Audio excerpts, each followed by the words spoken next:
Penguin Random House Audio presents A Bright Ray of Darkness. This is the author, Ethan Hawke.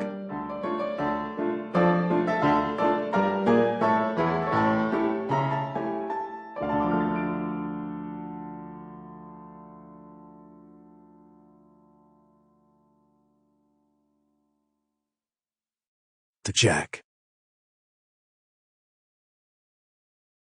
Prologue. So shaken as we are. When you finish a movie, they always forget to call you a car. When you're starting a movie, everything runs perfectly. Town cars, hotel rooms, per diem. But once the film ends, they couldn't give a shit. I arrived home late in the afternoon on the first Sunday of September. Rehearsal for Henry IV would start the next day. I should say I arrived in New York. I didn't go home. I got into a taxi outside JFK International Arrivals and told the guy to take me to the Mercury Hotel. The driver stared at me through the rearview mirror. "William Harding?" he asked in a slight Indian accent. "Yep," I answered. "Is what they are saying about you and your wife true?" I had been in Cape Town, South Africa, and wasn't yet aware of the media buzz around my collapsing life. For my driver, my silence was an admission of guilt.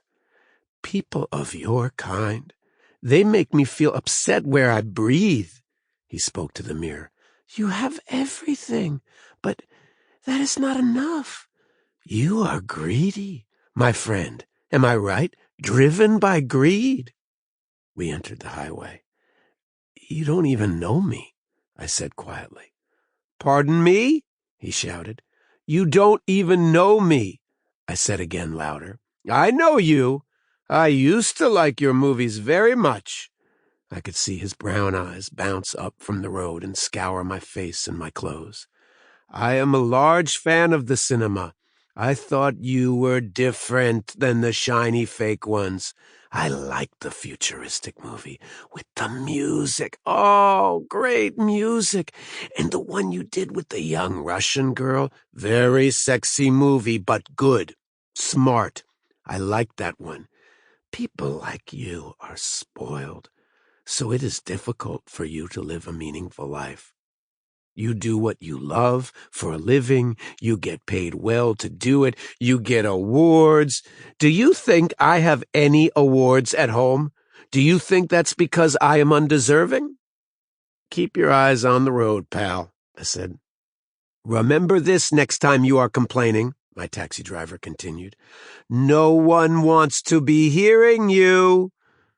I have a 17-year-old who is giving me hell all day long. I am paying bills always.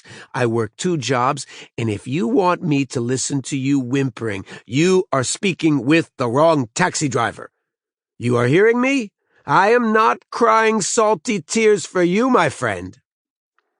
I did my first movie when I was 18, and now at 32, I'd been sort of famous for the entirety of my adult life, so I've been dealing with being recognized by strangers for a good long while. Usually I am adept at ignoring it. My powers of denial are formidable. They have to be.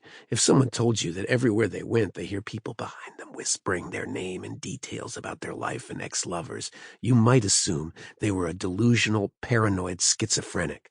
But this was my reality. Why don't we celebrate goodness, honesty, substance? Why not? My cab driver said. Why don't we find somebody who's not a self-satisfied plastic pod person and put them on the cover of People magazine and sell 20 million copies of that? What if a person of humility could have 20 million Google hits? Why are we not having awards shows full of adult people who are talking about grown-up person ideas, like For Why Are We Born? It's not all your fault, he reassured me. If they put me on Entertainment Tonight, would I be as big an asshole as you? That's the valuable question. I don't know, I said. I didn't want to go home. If it weren't for my kids, I wouldn't have come back to this city for 20 or 30 years. Coming back to New York was like placing my head into the center of a well-made noose. My driver took me to 32nd Street and First Avenue. He quoted the Bhagavad Gita, talked about Eli Manning and the New York Giants, and told me that sex wasn't relevant. He'd been faithful 18 years and his wife was a lesbian. I didn't say anything. I just looked him in the eyes through the mirror and nodded. If your wife leaves you, it's okay, he lectured. You violated a sacred trust, the covenant of your marriage. And you must respect her decision, my friend. We must respect each other's freedom.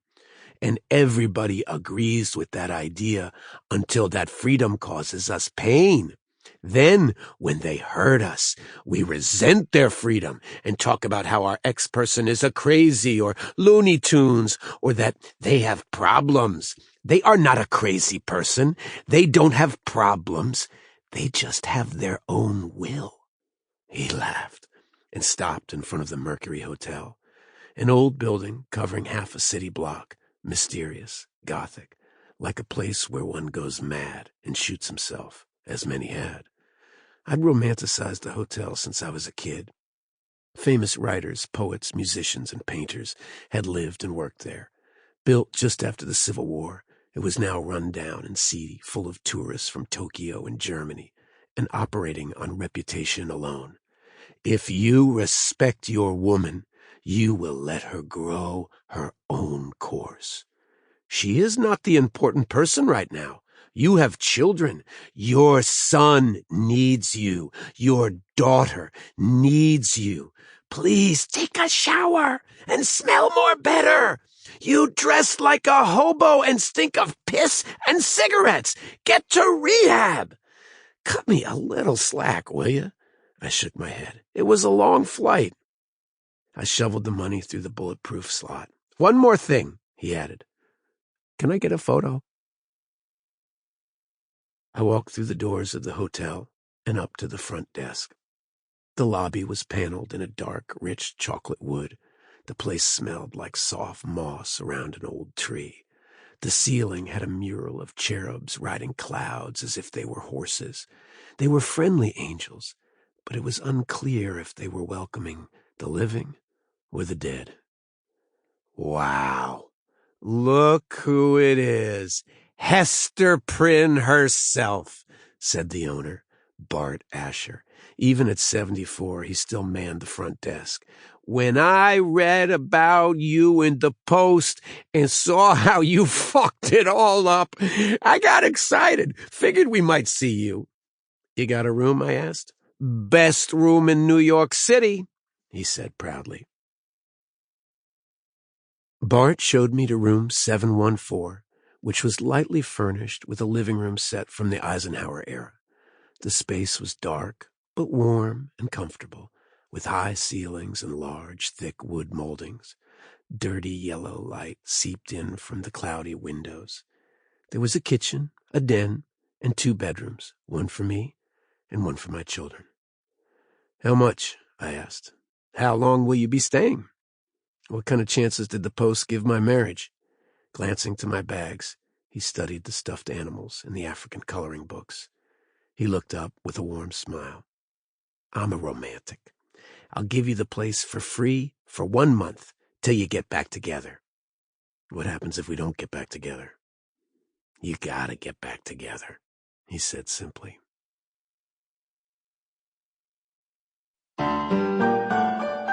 Act 1. Rebellious liquor in my blood.